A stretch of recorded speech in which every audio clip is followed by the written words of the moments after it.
Good evening and welcome to an extended Inside Government for the fall 2016 semester here at KU Community College, and for a show that's broadcast on Time Warner Communications, Verizon Fios, the Auburn Regional Media Access, ARMA, and WIN 89.1, the college's radio station.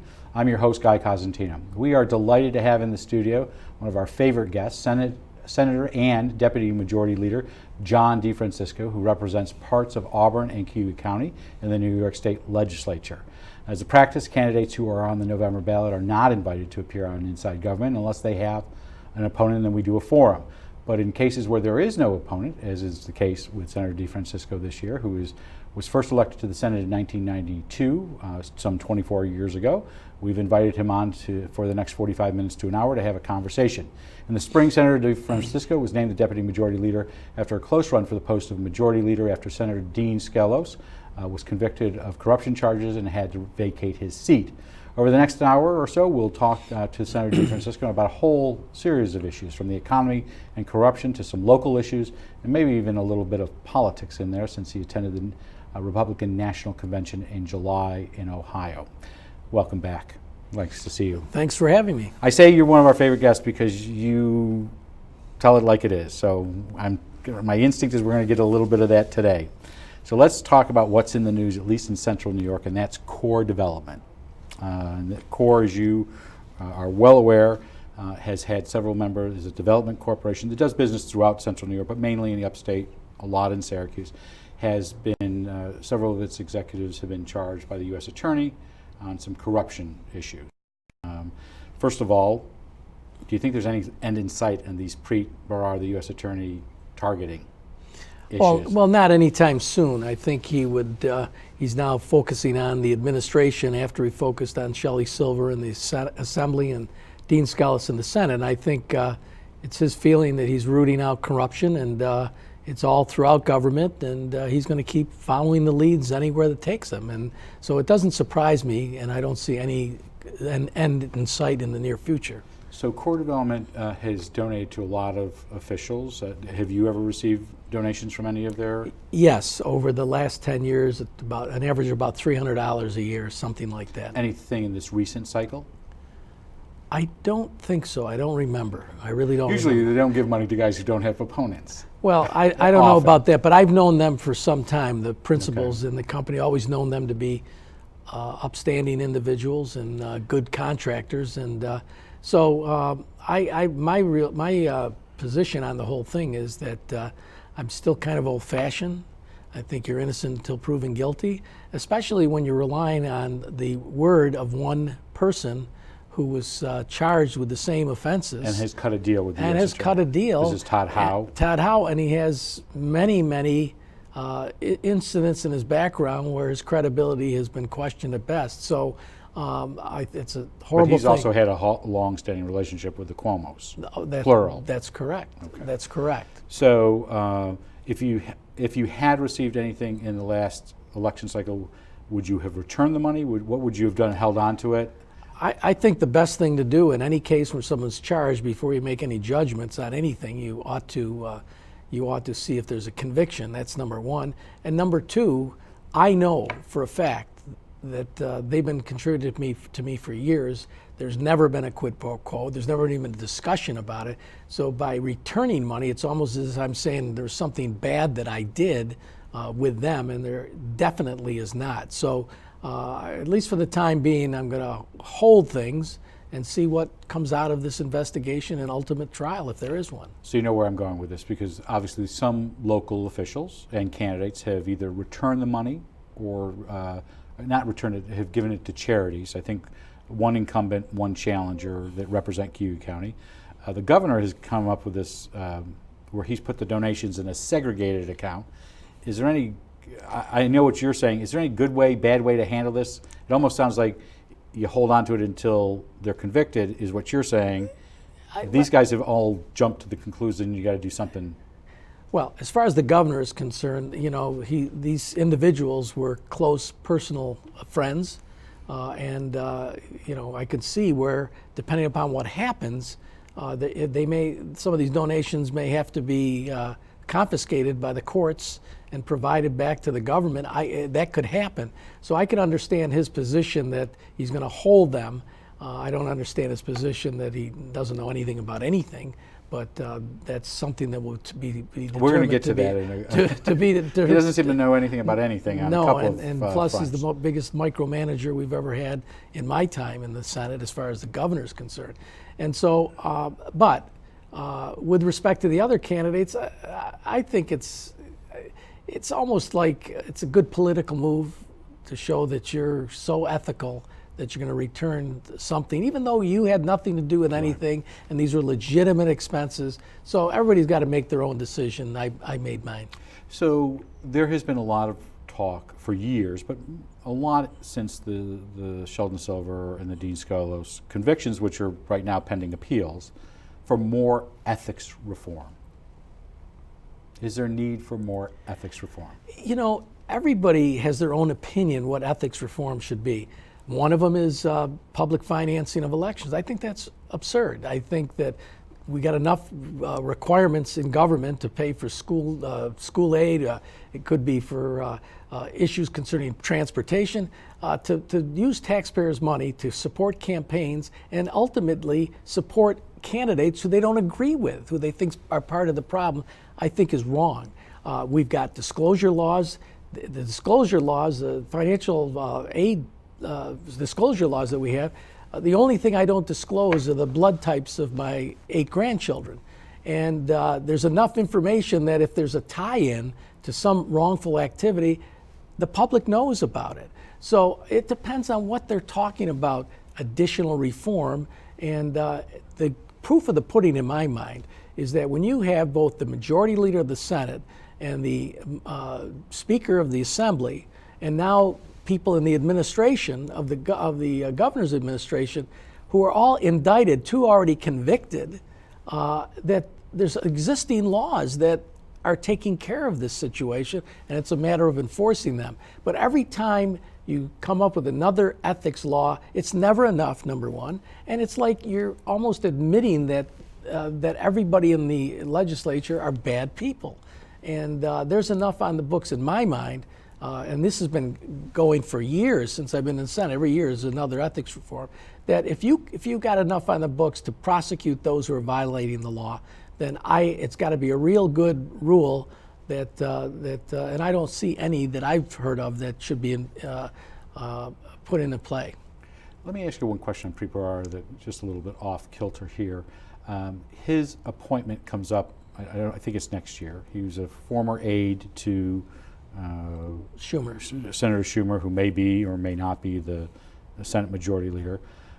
The new president will have to appoint or reappoint. Do you think there's any question that whoever comes in, whether it was Donald Trump or Hillary Clinton, that he would get reappointed? He's been very aggressive in New York. I wouldn't take it as a given that he would be replaced. I think the fact that he is rooting out corruption, and he's been successful at it up to this point in time, I think it would be difficult for president of either party to remove him. It almost looks like they're trying to hide or get rid of a prosecutor. Especially since they're both quasi-New York. Donald Trump was born in New York. Yeah, I former think, First Lady. Yeah, it's an adopted state. I don't think it's a given that he would be removed. In fact, I think it's unlikely that he would be because of that reason. But obviously, as you can see, you can make an inference. I can't say for sure, but when you have an investigation by the FBI into leaks of classified materials, and the husband of the presidential candidate and former Secretary of State is meeting on an airplane with an individual who's going to make the determination whether to prosecute. You're talking about Loretta Lynch. Yeah, I am. And the point is that there are many things that people are thinking about more now than they ever did before. And whether or not something untoward was done at that time, or they just talked about their grandchildren, as Bill Clinton said, is up to interpretation. So on that particular subject of interpretation, there is, in the last 72 hours, there's been a news story about one of the witnesses in the Bridgegate scandal. This is about the closing of a bridge to New Jersey, that Andrew Cuomo knew about this in advance or during the whole process. Thoughts? It wouldn't surprise me. It wouldn't surprise me that something like that happened. And the fact of the matter is, maybe one of the reasons that it wouldn't surprise me is whether you agree with Trump, whether you think he's offensive, whether you can't stand him. The fact of the matter is, I think a lot of people do believe, and a lot has been brought up by Donald Trump, but get people thinking that in some cases government is truly an inside ball game. And it's a game that people play to the detriment of the average citizen. And I think if one of them, the governors could help the other governor, and maybe in a later time there might be an opportunity for some type of reciprocation, I could see that happening. I really could. But people say things that aren't true, so you really don't know. I have no inside information, but it wouldn't surprise me. So where I'm going with this is, you have the core indictments, you have this Bridgegate issue, you have other, I think 9 people altogether were indicted 2 weeks ago. At some point, doesn't this taint the administration? I would think so. Of course it does.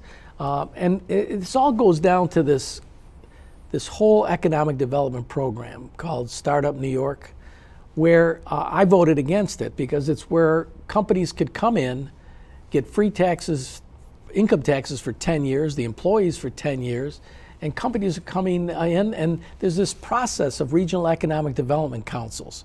But they're only advisory. They only make recommendations in each region. Decisions are made by the executive. Decisions made by the executive.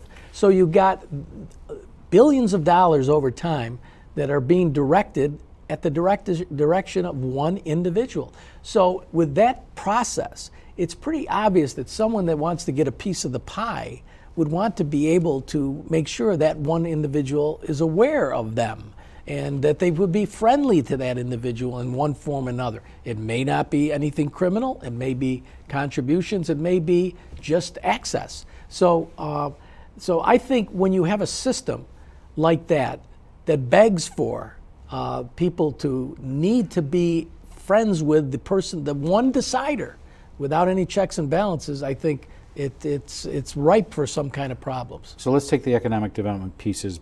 You mentioned, we'll go backwards, you mentioned Startup New York. That is a program which hypothetically you will have on college campuses. This would be one where you could have startups, and you mentioned those tax. You said you voted against Startup New York. A lot of criticism about it on the issue of its advertising budget, which has been millions of dollars. Has it resulted in job creation as far as you're concerned? Well, according to the comptroller's reports, $50 million just for advertising all over the country, $50 million, and it's created like 300 and something jobs over the last 3 or 4 years. That doesn't seem, and that doesn't even count the loss in taxes that these people are accounting for, because that's the benefits they're getting to come here. And so I think that I don't think it's been worth it. I think the way to do economic development is treat everybody the same way. If you got extra funds because you want to bring economic development, you make it across the board so everybody benefits by tax cuts, energy cuts, whatever it could be. So that not targeted to individuals. You got to do some of it because other states are doing those things. So with everything that's gone on with the Buffalo building, and we'll get to that in a second, and all these other economic development items, should the legislature be playing a larger role in oversight? Absolutely, and that was one of the reasons I voted against it. It shouldn't. In the past, when there was economic development programs, there was, in many cases, not only transportation and roads and bridges, but in other economic development councils programs, there was almost like there was a memorandum of understanding where there was determinations made by both branches of the legislature and the governor as to where the funds are going to go and what the funds are going to be for. You served under 5 governors, both Yes. Cuomo's, Patterson, Spitzer, and Governor Pataki, who you served in the legislature with. Yes. Has this been the only governor who has not done these memorandums of understanding? I think it started with Spitzer. Okay. And then it carried over to Patterson, and the legislature was clearly wrong in not doing it and allowing it to be done the way it is now with one person in control. But Cuomo has made it an art form. It may have been done a little bit by a couple of other governors, but this is by far the most concentrated power in the governor of any. So not only the 9 indictments we mentioned, but there have been other indictments as well. A lot of them are somewhat attached, or at least linked, to this Buffalo billion. And this is, while there may not have necessarily been $1 billion already expended, it's been earmarked out there. Where do you see the legislature going? I mean, there's been some members of the Assembly who had a hearing, I think, about 4 months ago, who really started, members of the Democratic Assembly, who really started asking some tough questions. They were beat up on by the administration afterwards. How is this going to be reviewed, do you think, when you go back? In your case, unless for some reason you're going to be reelected in another month, you're going to go back in January, how should it be reviewed, specifically the Buffalo billion? I think, first of all, I think the program should change. I think we should scrap the Startup New York and come up with a program that provides the checks and balances that are necessary. The comptroller has the existing authority to really investigate how the money is spent, and the legislature has investigative authority as well. But you know what happens? I complained when I was chairman of finance that we're supposed to have, before April 1, a listing of the results of the Startup New York campaign. We wouldn't get them for months, well after the budget was arrived at. And then all of a sudden it come out in dribs and drabs. And did the final report come out like the Friday afternoon before July 4th weekend? Yeah. And so it's clearly an intentional action not to have to deal with it at the budget time, but later on, and hopefully nobody will take a look at it. And that's not the way But when you do something like that, doesn't it even shine more of a light on it? Because you do it at 4 o'clock on a Friday afternoon of a holiday weekend, everybody's going to talk about it. But what's the remedy? That's the problem. Okay. The remedy, what is, the legislature is going to sue the governor for violating the law, and then there's going to be hundreds of thousands of dollars of legal fees, and then the general public was going to say, what are you doing wasting our money on this? You got the report. And it's got to be a system that's before the fact and that's in existence, that there's remedies for every violation of whatever the law may be. You mentioned the comptroller. There has been specifically, I think mainly, and maybe this is because it's the only thing I've seen in the press, has been mainly members of the Assembly have asked for the comptroller to play a bigger role in reviewing these contracts. Do you think that will be something the legislature takes up in January and February? I do. I think it's an excellent idea. I think, there has been a part of the comptroller's authority taken away, and it's not a coincidence in my mind that roughly in 2011 when the Cuomo administration came in. That's correct. And when he came in, for whatever reason, the leadership in both houses was willing to abdicate some of their responsibilities.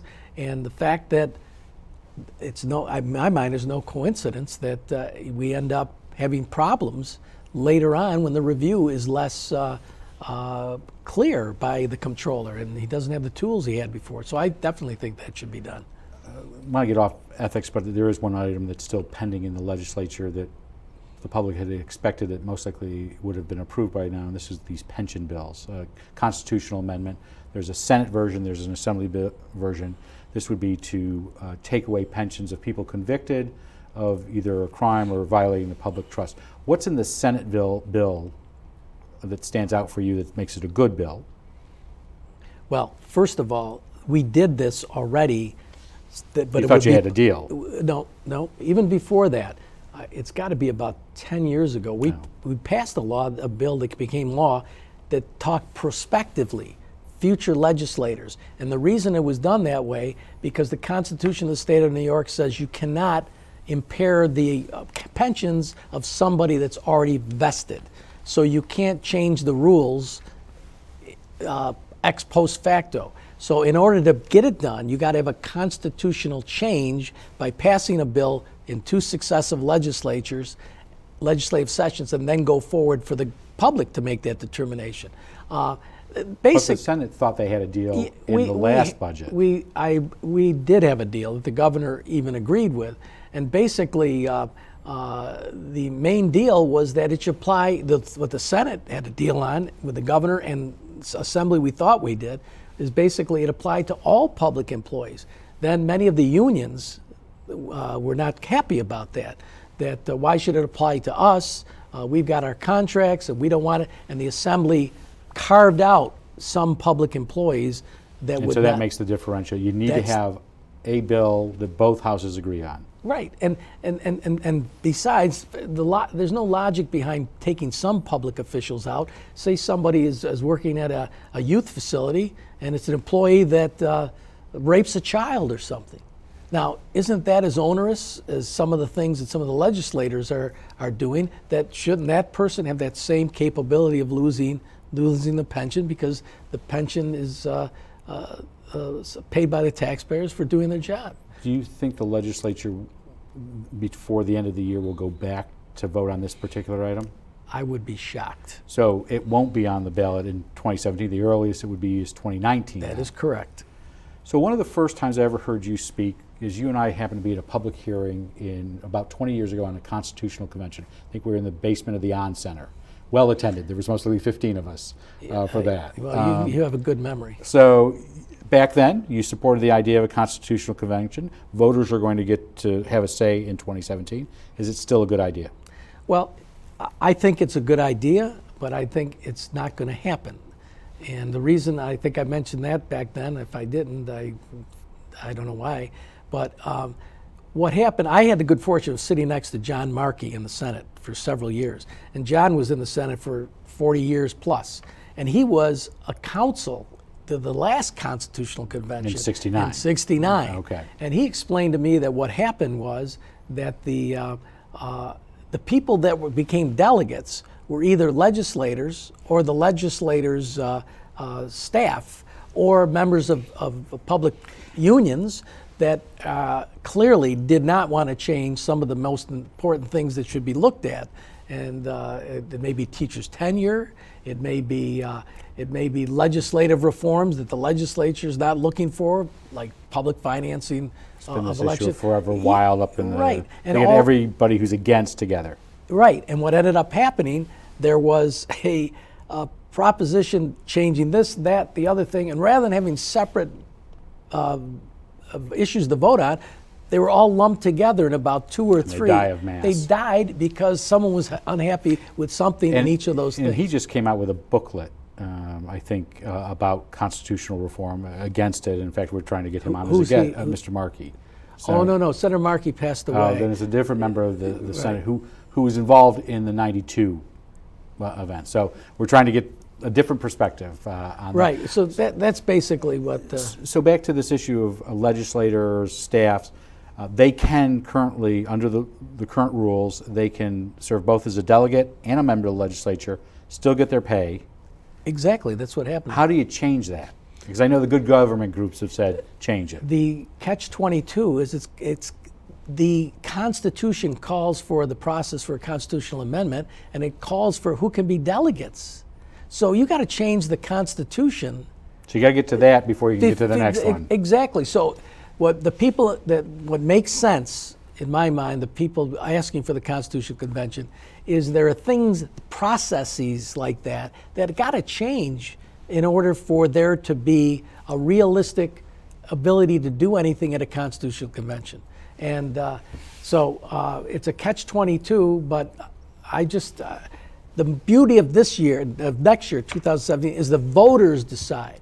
You don't have to get the legislators to pass anything. If the voter, there's automatically, every 20 years, a ballot proposition that says, should there be a Constitutional Convention? So, I think it's a good idea, except I want warning people that the chances of something really changing in view of the process that happened last time this happened is and voters not good. rejected it 20 years ago. Rejected The 20 idea years of ago. going to a convention. That is correct. And and when there was a convention, 69, voters rejected all the propositions that came out of it.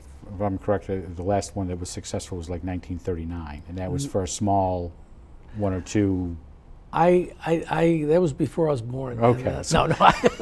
So let's move on to something You may find else. that surprising, but the last time there was a Constitutional Convention, I believe, was 69. But no, but where something got passed by the I voters. see. No, on I the don't know. ballot. I don't know. So we are going to do a couple shows in the spring on that. Governor has come up with a plan to keep Fitzpatrick Nuclear Plant up and running up in Fulton, Oswego County. Do you support the idea? That one you got me I support the concept that there are a lot of jobs in Oswego County that would be wiped out.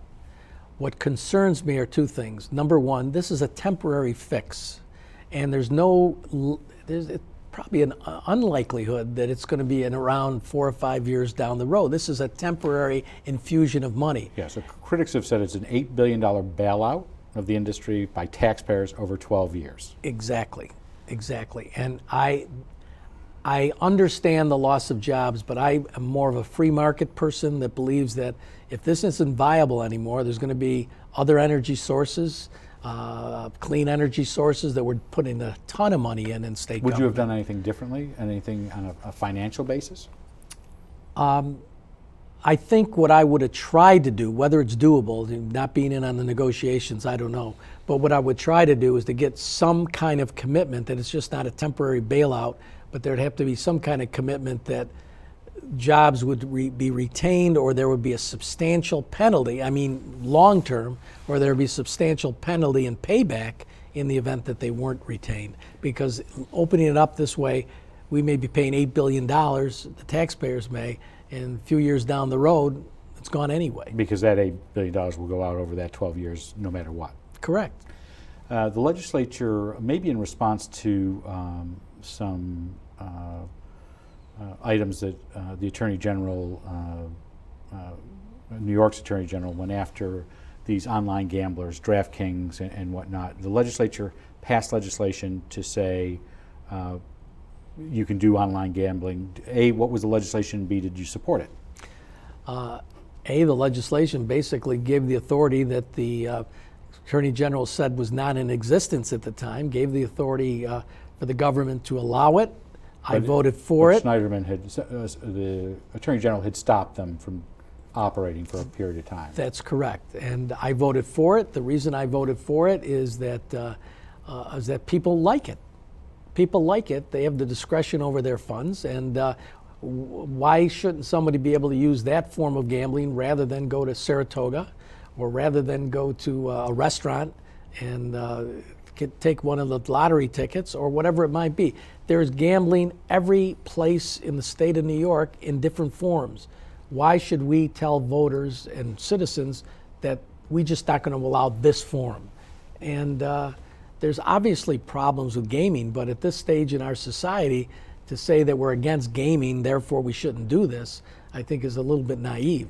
There are some people who are trying to file objections to the legislation. Do you think they'll stymie it? I can't imagine how it'd be successful, especially with so many other forms of gambling that have been authorized. So let's not talk about corruption, but let's talk about economic development, because sometimes they're not intertwined, believe it or not. That was in the good old days. So what is the state of the economy in central New York right now as far as you're concerned? I don't think it's in good shape. I could talk about Syracuse and Auburn just generally, that there's been some excellent, I think, efforts to try to restore the city and get the cities in much better shape aesthetically, and also bringing in businesses to provide some kind of jobs in the area. But compared to downstate New York City, it's not even close as far as the efforts that have been made and the results that have happened in New York City. A perfect example of what my concerns are. There's a film tax exemption, tax credit is probably the best term, for films that are made. Now, where are the films going to be made? In Syracuse? I think a lot more will end up in New York City. We pay hundreds of millions of dollars in tax credits for one industry. We gave money to HBO and to some of the networks to keep the Tonight Show in existence, filming out of New York City. Was that necessary? They'll come here if it's economically feasible to come here. Not give them credit to the detriment of all other types of economic development credits. Would you have given higher credits to areas like distressed areas like upstate versus New York City? We did that. I had a bill that modified that so you get a greater credit if you come upstate. But really, is CSI going to film in the streets of Syracuse or the streets of New York City? I don't even know if they do, but that just If your son-in-law will write the script, that would be helpful. Well, he would, but even though he's in the business, I just don't think the return is anywhere near what we're providing, especially when you look at the tax credits for all other industries. They pale in comparison to one industry. And I'd make that note. Your son-in-law has written Mockingjay, the dystopian novels. He's done the screenplays for things like that. He's done the screenplays for Hunger Games 3 and 4, and he's also done a screenplay for the movie The Town, and a book he wrote and also wrote the screenplay for. It's called Bloodfather. It was out last few months. It's now on demand. No parts for you? I scold him about that. Do you? Yes, I scold Thanksgiving's him about really that. tough. Yes, and so I'm going to be more proactive when I hear what the next movie is. So are you still a member of the Regional Economic Development Council? I am. And is it your expectation the governor will make his announcements in December after Election Day again? That's what he says, yes. Okay. Yeah. How do you think, Upstate had done very well in this regional competition. How do you, where it was the 7 zones, and Central New York got some money. It was it 10 million? No, 50. 500 million over 500 million. 3 years. But how do you think Central New York will do in the next round?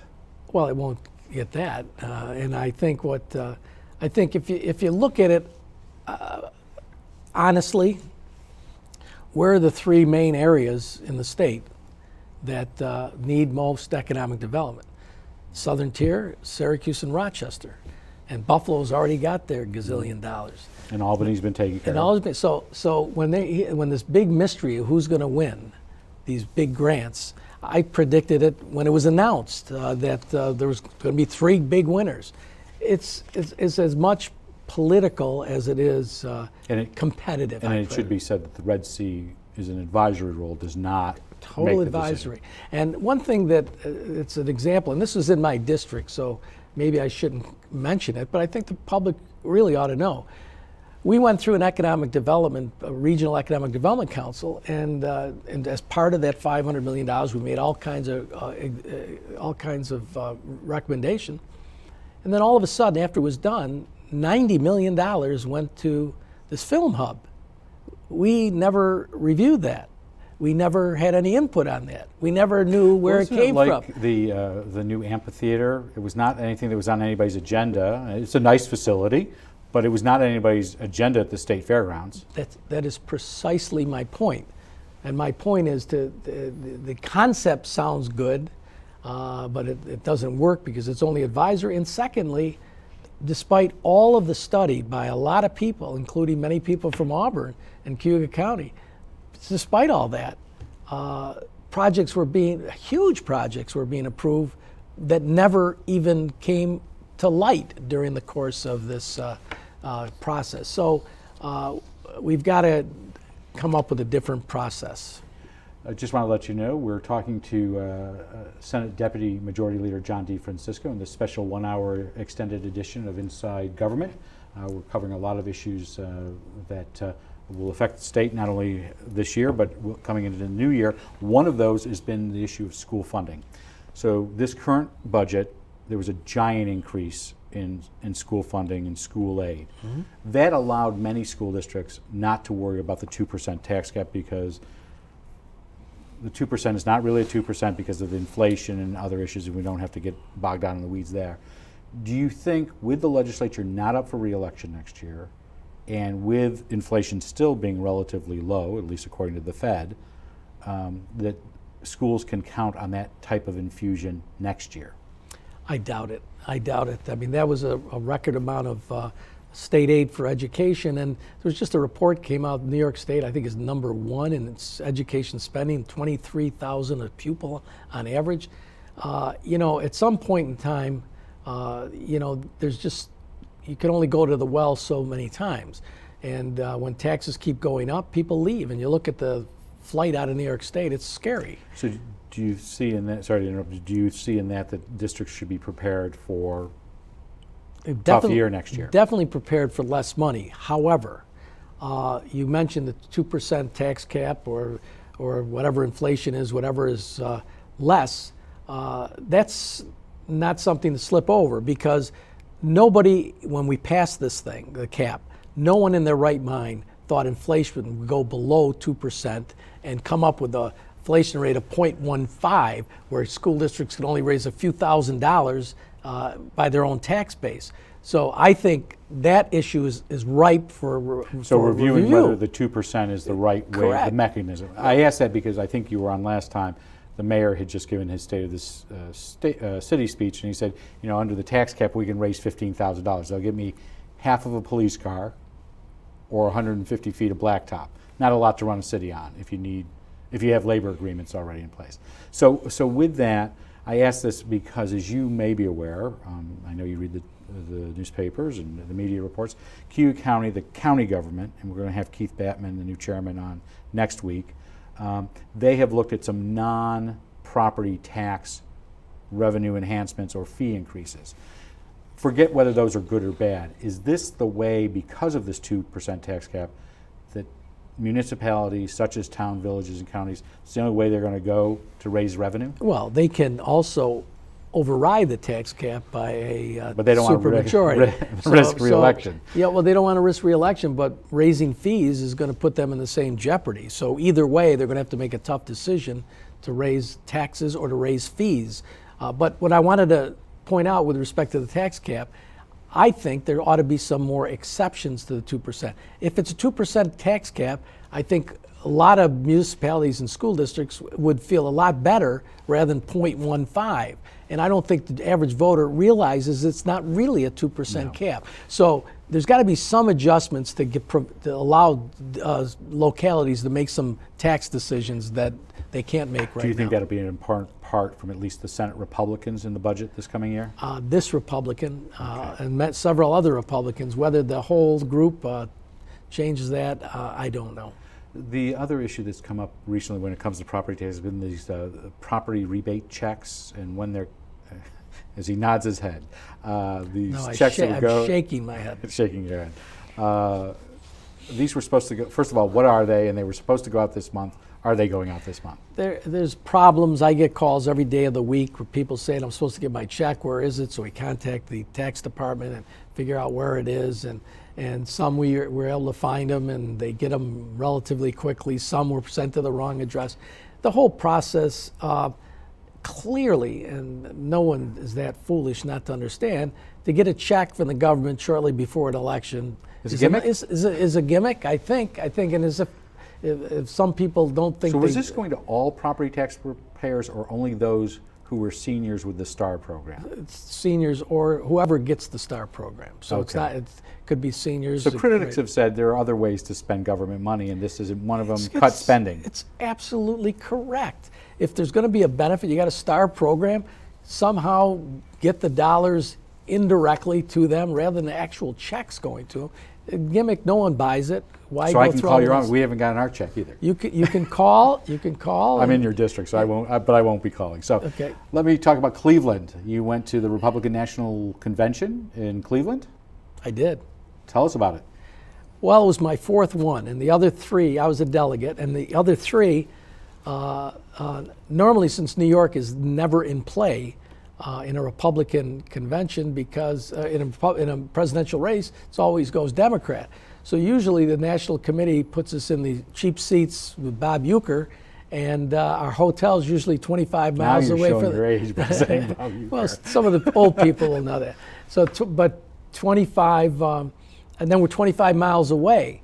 This year for your hotels. Yeah, it was terrible, but it was still a good opportunity. I think Mayor Quill was here 2 weeks ago. He was a Democrat. He said, New York right up front, just like the Republicans said, never going to get any better. And it won't, because that was my fourth. And then, and we're right up front, and we are, it was an exciting experience. Were you a delegate for a specific candidate? I was actually a delegate for Kasich. John Kasich of Ohio. That's Kasich. Okay. So, and the way that worked is in this congressional district, there were 3 delegates that would be pieced off, and Kasich got enough in this district that he was entitled to 1 delegate.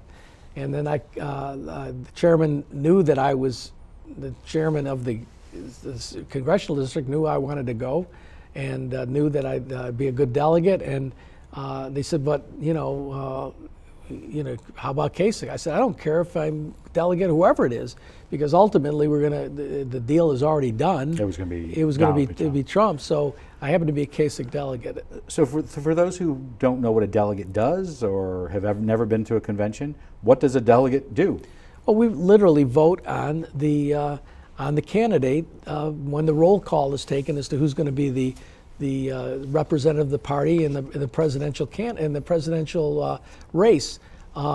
But you get together as a New York delegation as well? That's correct, absolutely, because we vote as a block, and each morning there's a breakfast where we talk about various issues, and excellent speakers come in, national figures, and it's really an exciting situation. And it's also was exciting when Cruz came to speak, and he never would say whether he was supporting Trump. And New York being like New York, we started to boo him, and it was kind of an interesting reaction. So are you supporting the ticket? Yes, okay. Absolutely. So how you know where this is going? I don't know. I'll go whatever you want it to go. So how do you think Donald Trump's doing? I think he hurts himself in so many ways with just being too objectionable in some things he's saying. I know what his theory is. People are fed up to hear. But isn't it remarkable that he's not lower in the polls with some of this stuff? No, you know why? I really believe this. If you consider that Sanders almost beat Hillary Clinton, was close, even though that was clearly rigged and proven to be rigged for her. The DNC emails. Exactly, and people are fed up. They do not like the establishment, and they're looking for anything to change or even blow things up and start all over again. And that's why I think he's got the support that he's got, and I think he's going to do a heck of a lot better than a lot of people think. So this, I think you know where I'm going now, is control of the Senate. So there's been this question.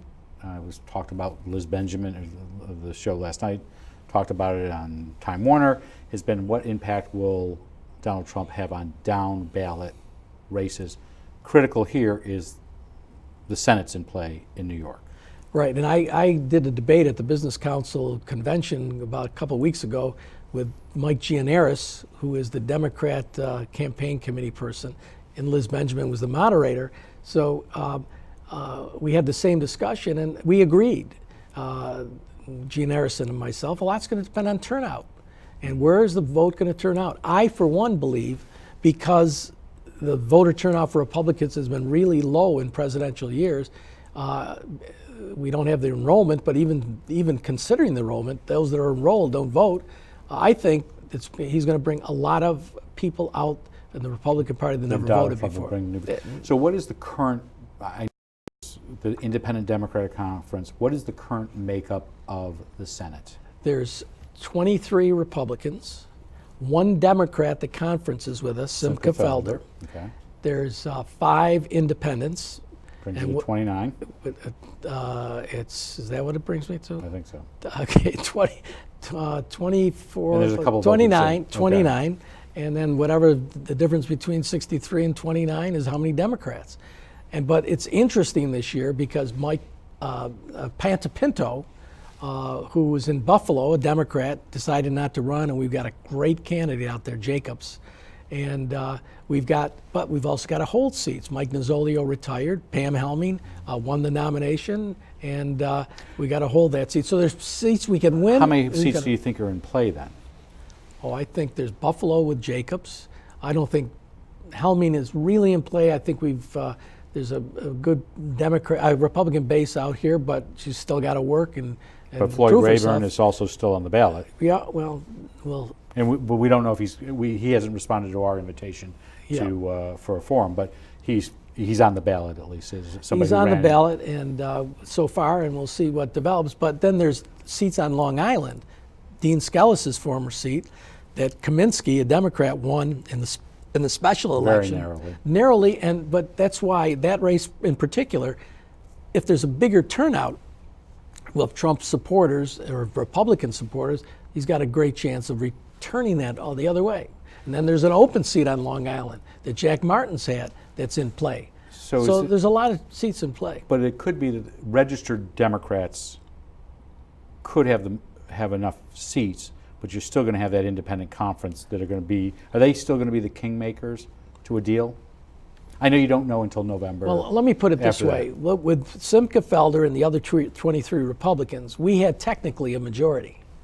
However, the independence group had a lot of say in a lot of bills that passed, because you can't rely on just the exact number. So either way, whether we have the 24 or 25 or whatever we might, what am I saying, 24, 25? I thought it was a higher number. No, it is a higher number. We've been Okay. talking around. You got to have 32. Right. So we got 31 Republicans plus Felder. Right. And so whether we have 32, 33, 34, still there's those times and when that's you Dave need Valesky and others in that group. and you need those votes. So they'll be in play either way. They'll be a much better play if we don't get a straight majority, and because then we need them to pass anything. 6 or 7 minutes left to talk to you. 2 local issues: water quality. Blue algae has been identified in Owasco Lake. A number of other water bodies around here have also identified with blue algae. It seems like it's up to localities to regulate these issues when it comes to water quality. And I'll get to Hoosick Falls in a second, which is different. Is this an issue of the state coming in to regulate watersheds more than they already do? Well, in view of Hoosick Falls, there's a lot more that's going to be done now, I believe, because that's not going to be the only place we're going to find these things happening.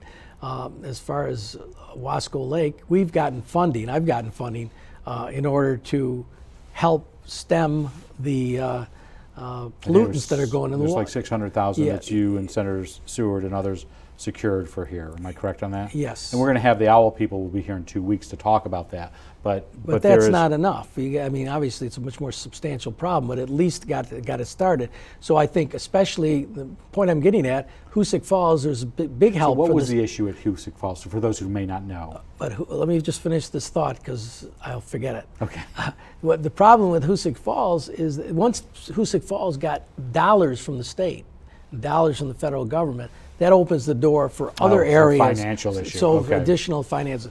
But Hoosick Falls, they found some contaminants in the water, drinking water, and some of the residents, I think, have proven pretty clearly that this was known. They brought it to the attention of some of the EPA So and the to EPA the health departments. and the state health department are pointing fingers at each other. Okay, go ahead. Not really. They're both saying that they really didn't know about it, and they couldn't have known about it. But judging from some of the hearings, and I've gone to 2 of them, Well, you were outspoken. I watched part of the hearings, so it's more than you were just there. That was a big surprise. Oh, okay. Well, no, but in the sense that the state, when it's been asked questions, blames the EPA. You're When I right. say pointing yeah, fingers. okay. You're right. They're saying that the EPA said everything was fine, and they had no reason not to believe it. EPA is saying otherwise, but the EPA won't show up at the hearings. So But you have the power to subpoena them, don't you? we do, but we haven't. Okay. Do you think? And I know that's still a question. I don't think it's really a question. I think no one believes the health department of the position that they knew or didn't know, or they shouldn't have a reason to know. There was enough evidence that came out at the hearings to show they should have done something quicker and not said things are fine when they really weren't, and extended the problem for about another year. So a second local issue has been this issue of heroin, and the number of deaths that have been related to it. Is the state doing enough? Should they be doing more on this particular issue? We had hearings, the Senate did, all throughout last year of session, and we came up with a report, and it became law. A lot of money has been put aside for prevention, for treatment, changing insurance policies that require certain treatment to be reimbursed and the like. In fact, immediately before here, I went to an organization that's trying to get funding for a facility. Because we need more beds. That's a bigger issue. exactly what we had a discussion on the last hour before I got here, and they put in an application for funding for beds in this area because they In Cuyahoga County have or none. in Onondaga County? In Cuyahoga County, Okay. because the nearest beds are Onondaga County and Monroe County. And this is an area that's a great need and is underserved. So I told them after going through their application that I'll do everything I can to support them. So one last question on this heroin issue, and this comes from a viewer who knew you were coming on, and they said, with all this emphasis on heroin addiction and all the money that's being put into this, do other addictions, and you mentioned gambling at the beginning of the show when we were talking about DraftKings and others like that, do other addictions like just alcohol, other drugs, gambling, do they get short-shrifted on the financial side? You're damned if you do and you're damned if you don't, okay? We're trying to deal with every problem that arises. What previously happened is prescription drug addiction, because patients were going to different doctors and then getting extra pills and selling the pills. So we had this whole system put in to be able to check. One doctor has to check who else is giving them prescriptions. So now that's off the streets for the most part, and then heroin comes up. And all you can do is deal with the issues. Obviously, the life and death issues are the most important. That's why heroin has gotten so much attention in the last couple of years. So last item, just two quick questions on this. There's a compensation commission out there looking at pay for legislators as well as executive staff. As I understand it, well, first of all, do you support an increase to legislative pay? I do. The last pay increase was 18 years ago when it was done for judges. Judges got an increase about 6 years ago. Commissioners, people appointed to commissioners, heads of departments in the state of New York, don't accept them. What they do is they can keep their acting commissioner's position because they would have to the Senate never approves those names. Am I correct? No, we've approved them. But is that as acting because they don't want to be commissioners because they got to take thousands of dollars of pay cut. So I think there's a reason for it. There's a basis for it. Do you like the way this is being done in the sense that of a commission that's not going to come out until after Election Day, and do you have to have both houses override it, or can one stymie it? Both houses, I think. So, well, because I say this because Carl Hasty, the Speaker, has said he's not putting it up on. I think he said he's not putting it before his body. Yeah, it's not going to be defeated. But the fact of the matter is, there's at least an independent body that's looking into it, and the governor is saying. Now, this is kind of interesting. I'll close on this point if I can. The governor is saying that unless we get reform. Now, here's an individual his administration's in jeopardy on the current reform. Unless we have reform, we're not going to have my delegates to that commission vote for a raise. Now, if that isn't pay to play, I don't know what is. In other words, you don't get a raise unless you do what I want, and it's a bad message. So I think the commission is supposed to be independent. There's representatives from each branch of government. Let them do their job, and whatever happens, happens. But you don't expect the legislature to go back for anything, but let alone this? I would be shocked if it did, quite frankly. By the way, is it strange not to have an opponent? From my experience, I've had opponents some years, not had opponents the other years, and I just want to say, anybody considering public office, running without an opponent is better. Does that mean you're campaigning for other candidates? I am. I'm all over the state. Okay. I'm all over the state. What do you do to relax? I campaign. What's on your bedstand? What book are you reading? I just read The Rogue Lawyer by You're Grisham. a John Grisham guy? Got to have that fiction? I read a lot of political stuff and a lot of biographies, but every once in a while you just got to get away from it. And that happened to be the one I just finished. Recommending it? Yeah, it was a good book. Our guest has been Senate Deputy Majority Leader John DeFrancisco, who represents parts of Cuyahoga County and the city of Auburn. I want to thank you for joining us for a Senate update. I hope you'll come back in the spring with a new session. We'd love to have you back on. I'd be happy to. On Tuesday, our guest, as we said, will be Cuyahoga County Legislative Chairman Keith Batman, who will be joining us for County Update. On Beyond the Front Page that day, we'll have Mike Bustinas, I'm not pronouncing his name right, but he's the general manager of the Auburn Doubledays, to talk about the 2016 New York Penn League season that just finished, being named Executive of the Year by the league, and plans for the 2017 season. And then 2 Tuesdays from now, we will be having a discussion about the blue algae and the issues in regards to Wasco Lake with Seth Jensen of the city of Auburn, talking about upgrades to their plant, as well as representatives from the Owasco Watershed Lake Association. As we have said and done in the past, we do have candidate forums coming up. For the 51st Senate District, Senator James Seward and his challenger Jermaine Bagnell Graham will be here Thursday, October 20th, and the candidates for the 126th Assembly District with Assemblyman Gary D. Finch, and Challenger Diane Dwyer will be here on Tuesday, November 1st. We also plan to bring you at least one candidate of the 54th Senate District who is trying to replace retiring Senator Michael F. Nozzolio. Democrat Kennan Baldridge has agreed to appear, but his Republican opponent Pam Helming has declined. We are still waiting to hear from Floyd Rayburn, who is still on the ballot in November after losing the Republican primary to Miss Helming. Before we go, though, we would like to let you know that you can give us questions and thoughts for shows, for questions and guests, not for the forums. I do not ask those questions. You can send those questions to cozguytho@aol.com or Inside Government, P.O. Box, 141 Dunning Avenue, Auburn, New York, 13021. I'm Guy Cosentino for CU Community College. We want to thank you for watching. We hope you have a good night and have a great tomorrow.